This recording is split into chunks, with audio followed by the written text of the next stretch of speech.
자, 어떻게 뭐 간평 지금까지 들어봤잖아요. 네, 어려워요? 해볼만 해요? 아니면 어려워요? 이제 대꾸도 안 하는 거예요. 이제 마지막 시간이라고 이제 대꾸도 안 하는 거예요. 이제 좀 있으면 1시간만 버티면 가는데 뭐 어차피 남는 것도 3월부터 남기로 했으니까 오늘은 그냥 끝나면 바로 사라지는 거예요. 그죠? 어? 끝나고 사라질 때는 그렇게 민첩할 수가 없어요. 어? 불과 5분도 안 돼가지고 이 건물에서 사라지는 거야. 바로 엘리베이터가 벌써 한 대가 내려가고 있어 벌써. 어? 제가 잠깐 손 좀 씻으려고 저쪽 화장 쪽으로 가면은 이미 엘리베이터는 사라지고 없어. 이야, 3월부터? 그럼 다음 주부터는 남아서 공부한다는 거예요? 다음 주부터? 다 남아서 공부한다는 거예요? 응? 이거 가셔야 되나 보죠? 그거는 뭐 예외적으로 인정을 하죠. 예, 그런 거는 인정을 하고요.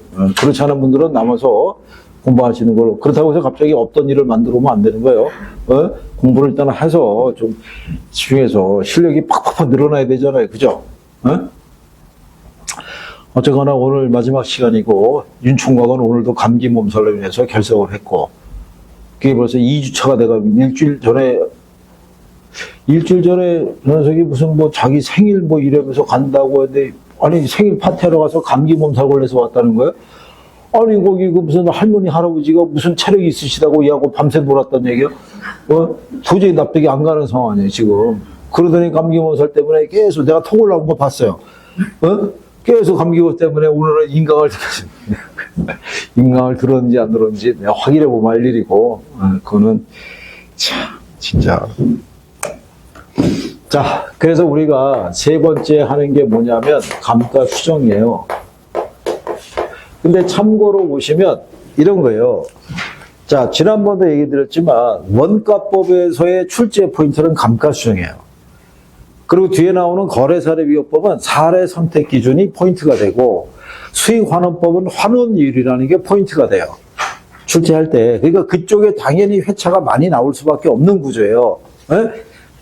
이제 지금 거기 안 찾아봐도 돼요. 내가 그때 가면 또 별표해주고, 그래서 별표다라고 얘기해주니까. 네. 자, 그러면 감가수정이라는 건요, 우리가 아까 제주달 원가에서 감가액을 공제하게 되면 얘가 나왔죠. 그죠? 그러면 제주도 원가가 뭐예요? 신축 원가요. 그럼 신축에서 감가액을 공제하죠. 그러면 여기 있는 적산가액이 뭐겠어요? 이게 중고 가격이거나 이게 잔존 가치라고 그래요. 남아있는 가치. 이 건물에 남아있는 가치. 그죠? 그러면 뒤집어서 얘기하면 신축에서 중고를 빼면 남는 게 뭐예요? 감가에. 그러니까 감가수정이 감가에 구하는 거예요, 감가에. 무슨 말인지 하시겠죠? 네. 그래서 거기 보시게 되면 감가수정 박스 나와 있죠? 370페이지. 대상 물건에 대한 제도가를 감액해야 할 요인이 있는 경우에 물리적, 기능적 또는 경제적 감가 등을 고려해서 그에 해당하는 금액을 제조달 원가에서 공제해서 무슨 시점에 있어서? 기준 시점. 이것도 시험에 나온 거예요. 항상 기준 시점이라는 것을 잊지 마셔야 돼요. 무슨 말인지 아시겠죠? 그러면 우리가 감가를 해야 되니까 감가 요인이라는 걸 알아야겠죠? 그래서 감가 요인은 물리적 감가가 있고 기능적 감가가 있고 경제적 감가로 이렇게 나눌 수 있어요. 그죠? 그래서 거기 가면 물리적 감가 요인, 기능적 감가 요인, 경제적 감가 요인이라고 있어요, 없어요? 그래서 이거는 다 연결되어 있는 거예요. 자, 물리적 감가라는 게 시간의 경과 등에서 우리가 찾을 수 있는 거예요. 그죠? 시간이 오래 경과될수록 안에 있는 설비나 구조 있죠? 구조에 구식화 같은 경우가 발생할 수 있어요, 없어요? 오래되니까 공실이 많을 수도 있겠죠? 네.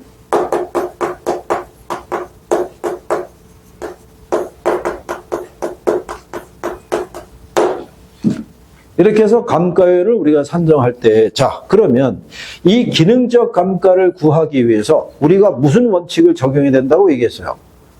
기능적 감가를 구하기 위해서 무슨 원칙을? 아까 가격적 원칙 배웠죠? 가격적, 아까 주요 원칙이 뭐 있었어요? 주요 원칙이. 최유효 이용의 원칙이 있었고, 또, 대체 원칙이 있었고, 또, 적합의 원칙이 있었고, 또, 변동과 예측의 원칙이 있었고, 또, 얘가 답이에요, 얘가. 얘는 균형의 원칙과 결부되어 있는 거예요. 그러면 경제적 감가는 무슨 원칙? 칠판에 답이 있잖아요, 칠판에. 적합의 원칙. 그 다음에 물리적 감가는 변동의 원칙. 요게 시험에 나왔던 거예요. 원가법을 적용해서 경제적 감가를 판정할 때 균형의 원칙을 적용한다 그러면 틀릴 거 아니에요. 적합의 원칙을 써야지. 그렇게 틀리게도 한번 낸 선례가 있어요. 그게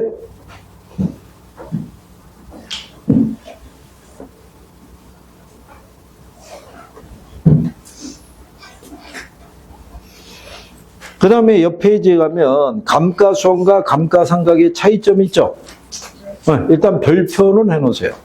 이론으로 물어볼 때 활용할 수 있어요. 그리고 그 밑에 가게 되면 감가수정 방법이라고 있죠. 그거 별표해야 돼요. 감가수정 방법. 자, 그런데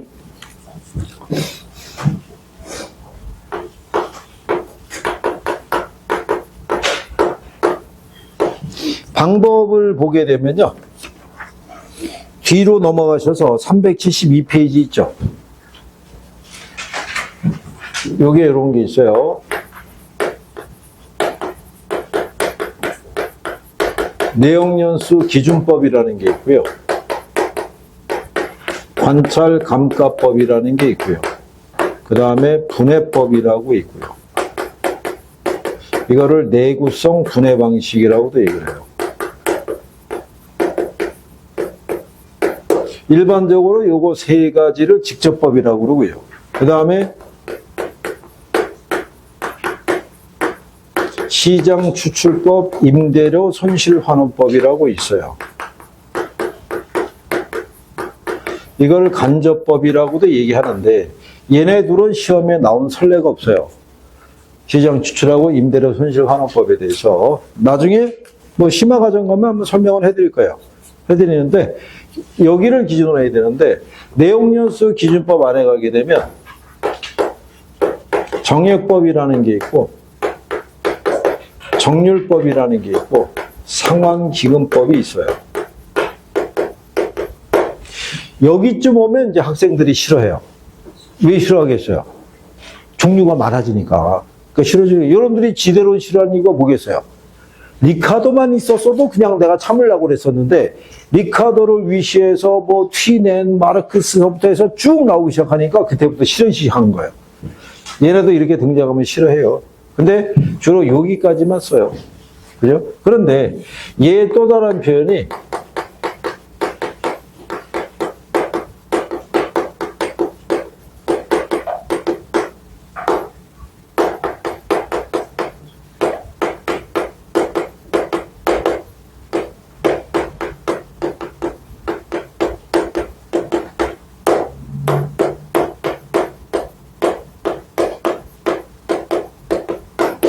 여기서의 상환기금법은 이게 감가에 구하는 방법이 아니라 자본회수 하는 방법이에요.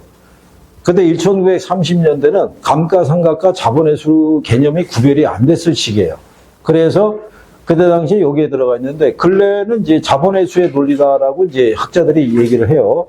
근데 여기서도 얘는 건물 등과 같은 상각자산, 얘는 기계류 등에 써요.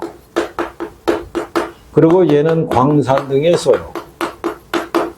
자, 그런데 여러분들에게 계산 문제를 내면 얘하고 얘밖에는 낼 게 없어요. 정의법하고 정률법. 그런데 여러분들에게 내는 계산 문제는 얘밖에 없는 거예요. 정의법.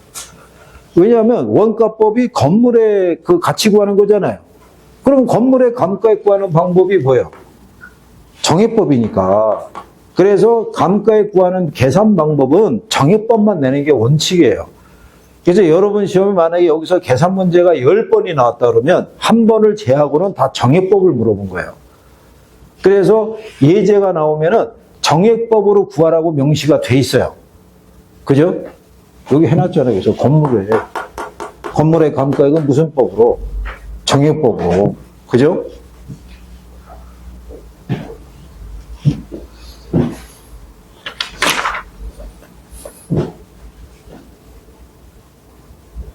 자, 그러면 여러분들이 거기 374페이지 있죠?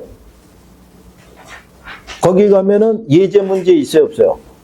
있죠? 거기 박스에 보면 마지막에 감가 수정 방법 무슨 법으로 쓰라고? 정해법 쓰라고. 그럼 옆에 2번 문제 있죠? 옆에 이제 2번 문제 가면 거기도 박스 안에 감가 수정 방법 무슨 방법으로 하라고? 정해법으로 하라고 명시가 돼 있잖아요. 제시를 하는 거예요. 이렇게. 그러면 여러분들이 여기서 배운 걸 가지고 대입을 하면은 구할 수 있으면 되는 거예요. 그죠? 그런데 여러분들이 여기를 별로 안 좋아해요. 이쪽을. 근데 솔직히 좋아하는 게 별로 없어요. 여러분들이 좋아하는 게 그냥 여러분들이 좋아하는 건 단순하고 간단 명료하고 뭐 그죠? 복잡한 거 싫어하는 거예요. 그죠? 근데 선생님 어쩔 수 없이 나중에 계산이 안 되면 버려도 좋은데 간단한 건 이렇게 가는 방법도 있다라는 정도로만 숙지해달라는 거예요. 그죠? 틀려도 좋은데. 응? 근데 희한하게 틀려도 좋다라고 얘기하는 양반이 시험지 모의고사 봤을 때 이런 문제 나오면 손도 못 댈 거 아니에요. 안 해봤으니까. 그럼 일단 틀리고 시작할 거 아니에요. 근데 얘만 틀리느냐? 그게 아니잖아요. 경제도 몇 개 틀려야죠. 투자도 몇 개 틀려야죠. 금융도 몇 개 틀려야죠. 그러니까 성적이 안 나올 거 아니에요. 그죠? 자, 그러면 정해법을 기준으로 우리가 확인해 봤을 때 정해법을 기준으로 우리가 구할 때는 제일 먼저 이걸 구해야 돼요.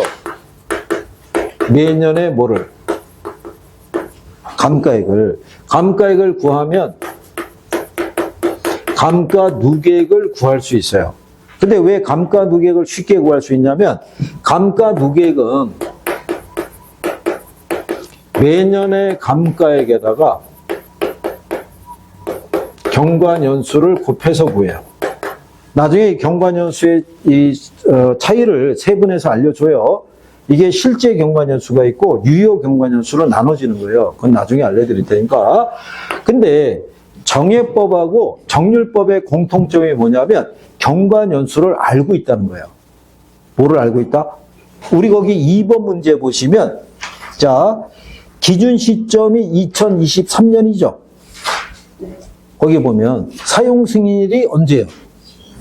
2015년이잖아요. 몇 년 경과했어요? 여기 8년 경과했잖아요. 구했잖아요. 그럼 뭐만 구하면 돼요? 매년의 감가액만. 그래서 적산가액은 제조달 원가에서 뭐 빼면 되겠어요? 감가 누계액 빼면 되잖아요. 그죠? 그런데 매년의 감가액을 구할 때 여기가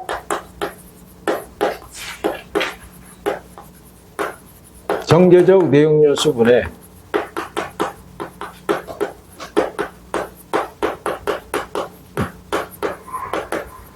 이렇게 구해도 되고요.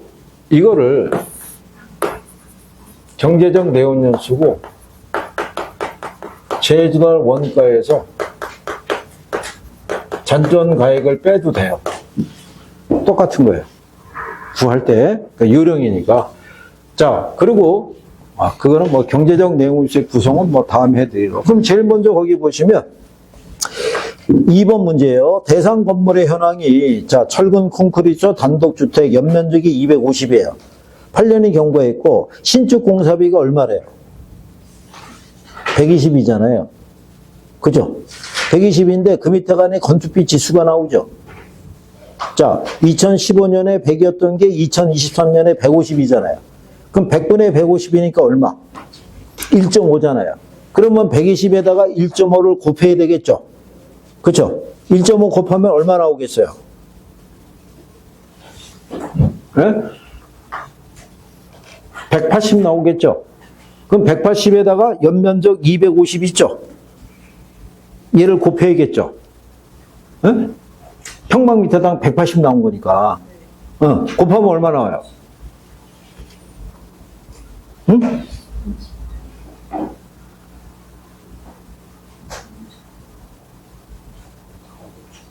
4억 5천 나올 거 아니에요.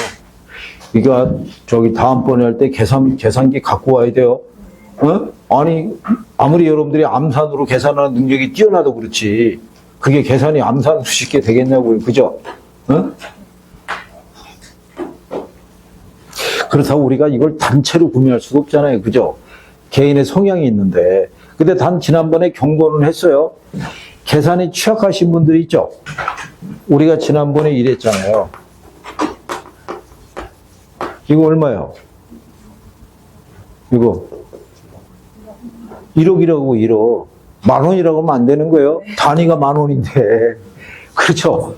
그게 압축이 안 되는 분들은 계산기를 좀 더 큰 걸 사셔야 된다고요. 100억 단위까지 찍히는 정도로. 100억 나왔을 때 이거 숫자를 이렇게 좁혀서 할 수 있는 분들은 작은 거 사도 돼요. 그렇지 않은 분들은 다 찍어야만 이게 계산이 나올 거 아니에요. 그죠? 그거를 감안해서 선택을 하시라는 얘기예요. 안 그러면요, 뭐 그냥 간단한 거 해도 되는데. 비싼 거 살 필요 없고요. 그리고 저기 10월 31일 한번 쓰시고, 그 다음에 공부하겠다는 주변 사람이 있으면 기증해 주세요. 뒤에다 하나 붙여서 합격자가 쓴 계산기입니다 해서 그냥 넘겨주는 거예요. 자, 그러면 여기서 제주도 원가가 얼마예요? 4억 5천 구했잖아요. 그 다음에 1- 잔가율인데 거기 보시면 잔가율이 어떻게 돼 있어요? 잔존가치 없다고 돼 있죠? 그죠? 왜 없게 줬냐면 이거를 계산하라고 했으니까. 제주도 원가를 건축비 줘서 계산을 하게 했으니까 여기서 이것까지 하면 시간이 더 걸릴 거 아니에요. 여기서의 잔가율이라는 게 혹시 주어지면 계산상에서 왼쪽에 보시게 되면 여기도 잔존가치가 들어가 있죠. 거기 374페이지 1번 문제 있죠. 1번 문제는 문제상에서 잔존가치가 없는 경우와 잔존가치가 10%인 경우 이렇게 나와 있잖아요. 그죠? 이거를 왜 선택을 했냐면 이거 회차 안 나온 거니까 우리 지금 2번을 푸고 있는데 이게 잔가율이라는 건요. 건물의 수명이 다 되면 건물을 철거하겠죠. 네, 철거하게 되면 폐자재가 나올 거 아니에요. 걔를 처분하면 돈이 돼요. 그게. 그런데 현실적으로는 그 철근 폐자재를 팔아서 얻는 수익보다는 건물 철거 비용이 더 커요. 그러니까 실무상에서는 제로로 봐요. 없다고 보는 거예요. 근데 계산상의 편의를 위해서 10% 주는 거예요. 그러니까 여러분 시험에 만약에 출제가 되면 잔가율은 제로 아니면 10%예요. 둘 중에 하나만 주는 거예요. 그러니까 이 문제는 잔존 가치가 없다라고 준 거 아니에요. 그런데 거기 보면 경제적 내용연수가 있어요, 없어요? 있잖아요. 50년 안에요. 그러면 4억 5천을 50으로 나누는 거예요. 이렇게. 나누면 얼마 나오겠어요? 4억 5천을 50으로 나눠보세요. 매년에 감가액이 얼마 나와요? 900 나오는 거죠. 5, 9, 45니까. 그죠? 그럼 얘가 900이 나왔어요. 그러면 나온 거예요, 얘는. 왜? 이게 8년이라는 걸 알고 있잖아요. 그러면 98? 그럼 누구에게 얼마예요? 7,200. 그러면 제주도 원가가 4억 5천이었죠? 여기서 얼마 빼면 돼요? 7,200. 그러면 얼마 나오겠어요? 응? 얼마?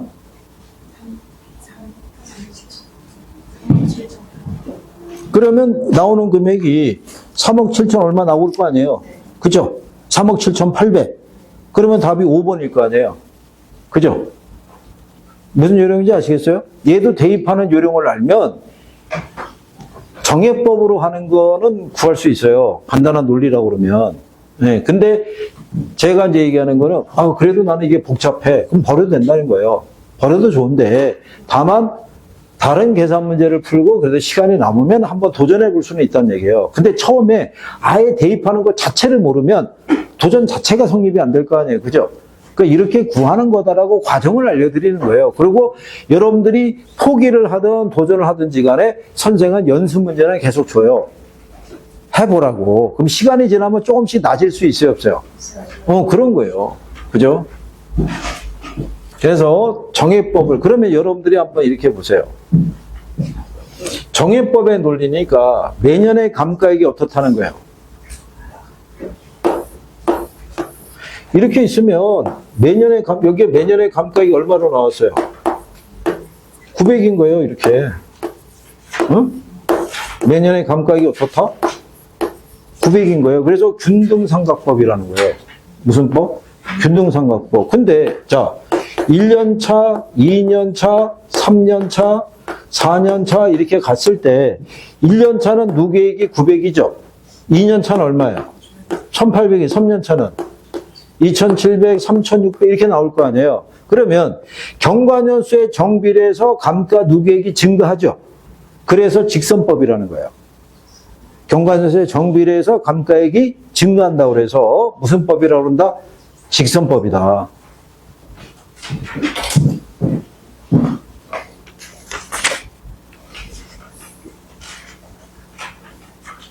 그래서 거기 372페이지 가시면 정액법이라고 나와 있죠. 370 맨 상단에. 그래서 정액법 가로 열고 직선법, 균등삼각법 이렇게 돼 있잖아요. 예. 그래서 거기 보시면 박스 밑에 세 번째 줄에 화살표 있는데 보게 되면 매년 감가액은 일정하나 감가 누계액은 경과년수의 정비례해서 증가한다 이렇게 해놨잖아요. 이해하시겠어요? 그래서 정해법을 중심으로 이번에는 한번 정리를 해보시면 돼요. 정해법의 의미가 어떤 건지. 자, 그런데 이런 얘기예요. 자, 지금 매년의 감가액이 어떻다고 본 거예요? 일정하잖아요. 그죠? 그런데 현실적으로 여기 내용연수 기준법의 가장 큰 단점이 뭐냐면 건물의 가치는 매년 일정하게 감소한다는 가정이에요. 근데 여러분들이 보시면 논리는 가치가 이렇게 일정하게 감소한다는 얘기인데 건물은 초기는 감가액이 거의 없어요. 시간이 갈수록 감가액이 커져요. 그렇잖아요. 근데 이 계산식에서는 반영을 못 하잖아요. 그냥 일정하게 감가된다고만 돼 있지. 그래서 얘를 병용하는 거예요. 관찰감가법. 즉 현실적인 감가액을 제대로 반영을 못 하니까 누가 가서 보고 평가사가 직접 가서 보고 관찰을 해서 감가액을 조정을 하란 얘기예요. 그죠? 그러면 평가사가 직접 보고 감가액을 조정하니까 객관적이겠어요? 주관적이겠어요? 주관적인 거예요, 주관적. 그래서 이 방법을 쓰려고 그러면 실무 경력이 한 3년은 넘어야 돼요. 왜냐하면 초짜들은 그 차이를 갖다가 기술적인 차이를 반영을 못 해요. 그래서 관찰감가법으로 조정하는데 얘는 무슨 방법이다? 주관적인 판단의 개입이 크다라고 보는 거예요. 그죠? 그리고 여기 보면 분해법이라고 돼 있죠. 분해법은 물리적 감가가 있고 기능적 감가가 있고 그 다음에 뭐가 있다? 경제적 감가가 있으면 이걸 나누는 거예요. 세분하는 거예요. 치유가 가능한 감가가 있고 치유가 불능인 감가가 있어요.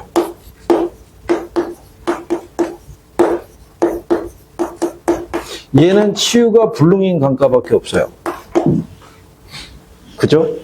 네. 그래서 이 항목별로 감가액을 구해서 합산한 걸로 전체 감가액 구하는 거예요. 나중에 이제 또 세부적으로 얘기해 주죠. 근데 경제적 감가는 왜 치유가 불가능한 것밖에 없냐면 예를 들어서 공항 주변에 주택들이 있죠. 그러면 비행기 이착륙을 통한 소음으로 의한 피해가 있을 수 있어요, 없어요? 그러면 그 소음으로부터 벗어나려면 어떻게 돼요? 내가 이사 갈 수밖에 없는 거예요. 공항이 이전할 수는 없으니까. 그러니까 얘는 비용을 들여서 치유가 안 되는 거예요. 그래서 경제적 감가는 치유가 불가능한 감가밖에 없어요. 이해하시겠어요? 그래서 정해법에 관련된 것들을 우리가 간단하게 한번 해봤어요. 그러면 다음에 정해법 다음에 정률법 이런 애들 쭉 들으면 처음보다는 조금은 날 거란 말이에요. 그죠? 이거 한 번에 다 해봐야 밑에다가 X나 치지 이거를 붙잡고 가겠다는 분들이 별로 없어요. 그래서 여기까지 일단 우리가 한번 해봤던 거예요. 그러니까 선생님이 나중에 하나씩 다 설명해줘요. 이렇게 해서 이렇게 풀면 되고 이렇게 가시면 돼요. 막 이렇게 해서 해드리니까 너무 걱정하지 마시고. 그 다음에 이제 377페이지에 가면 적산법이라고 돼 있죠. 네. 이 적산법에 대해서는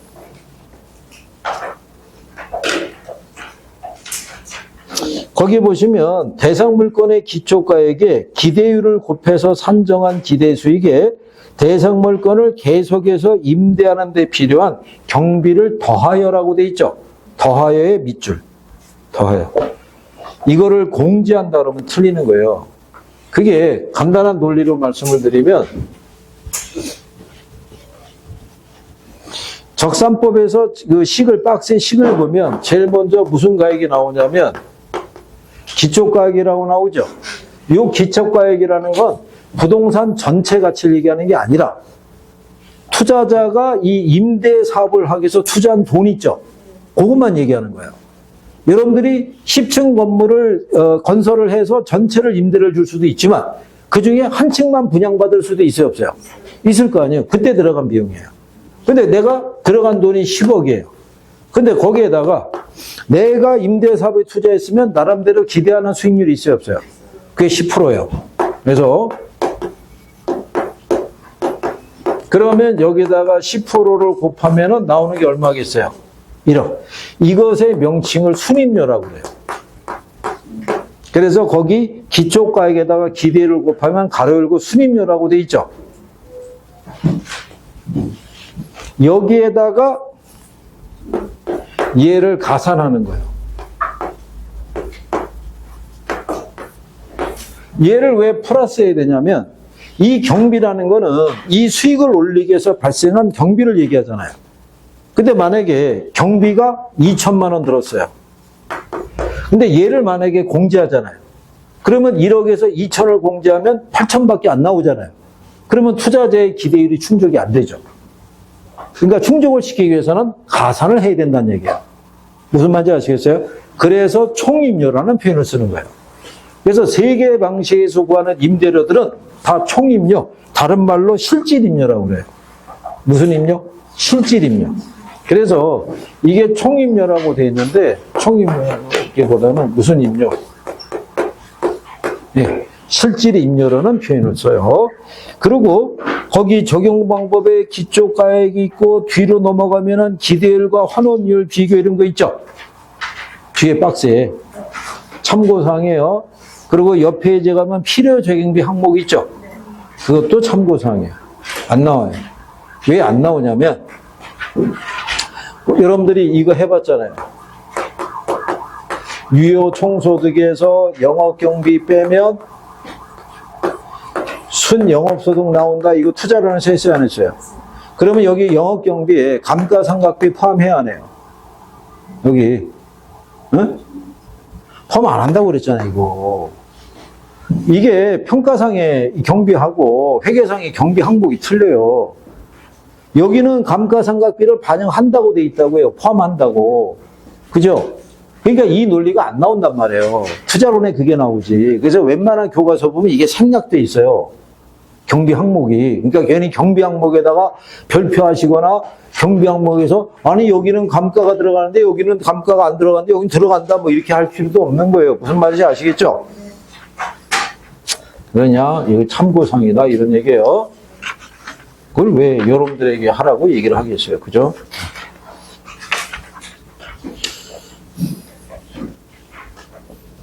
그래서 뒤로 넘어가게 되면 거기 다시 박스에 필요 경비에 포함되어야 할 경비와 불포함해야 될 경비 항목 이렇게 돼 있잖아요. 참고사항이라고요.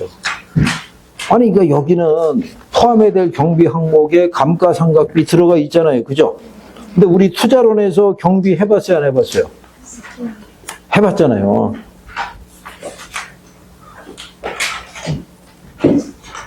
자, 226페이지가 보세요. 226페이지 하단을 가면 거기 박스 있죠?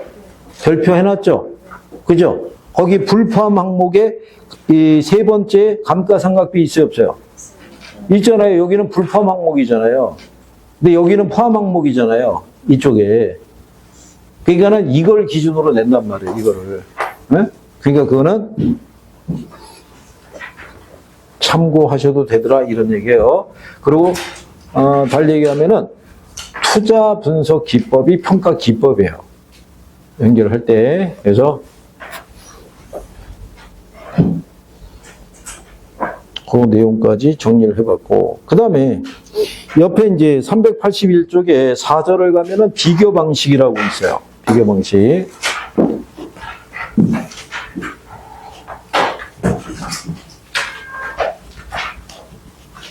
어쨌든 다음 주가 되면은 앞에 첫 진도부터 나가는 거예요.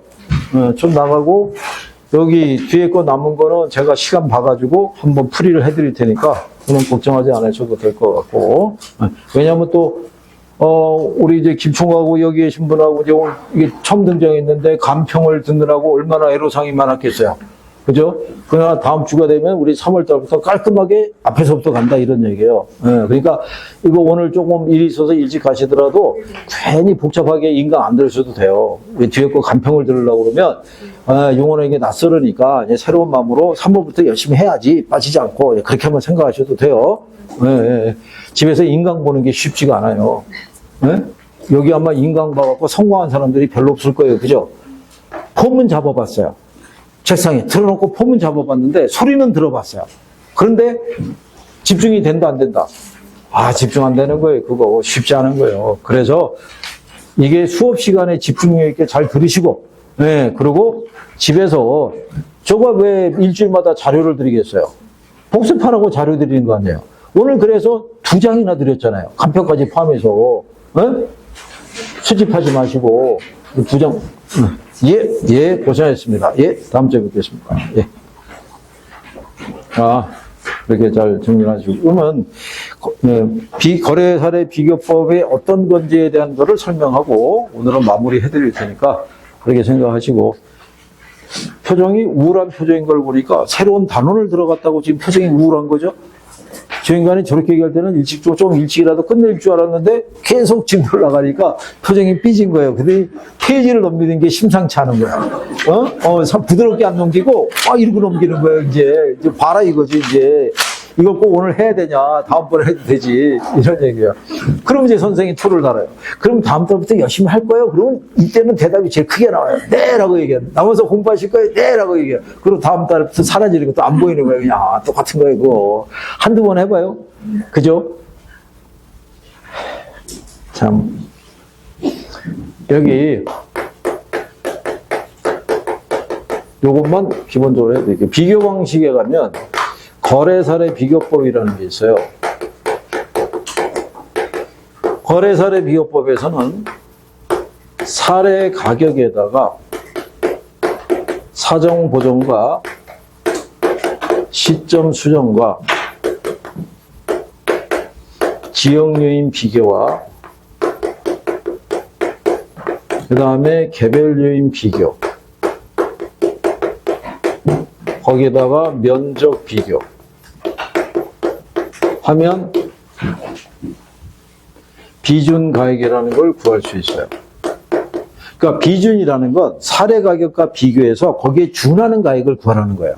이게 자 그래서 이 사례 가격으로부터 사시지계만 하면 돼요. 순서는 다 그렇게 제시가 돼 있어요.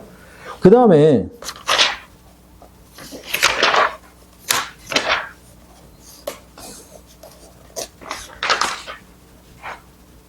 어디를 가보시냐면 361페이지를 가보세요. 361페이지 가면 거기 이게 있어요. 공시지가 기준법이라고 있죠. 토지를 평가할 때는 무슨 법을 써야 된다. 그러면서 거기 순서 나와 있죠. 순서가 어떻게 되어 있냐면 제일 먼저 비교 표준지로부터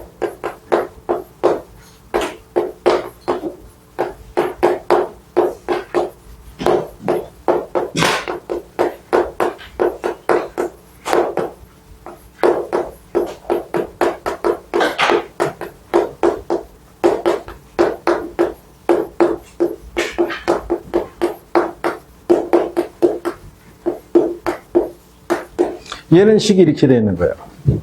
자, 그런데 여기서 보시면 거래사례기업법은 여기는 사정보정이 있죠. 있는데 얘는 사정보정이 없어요. 없는 거는 얘가 표준지 대상이잖아요. 표준지로 선정이 될 때 이미 사정보정이 된 거예요.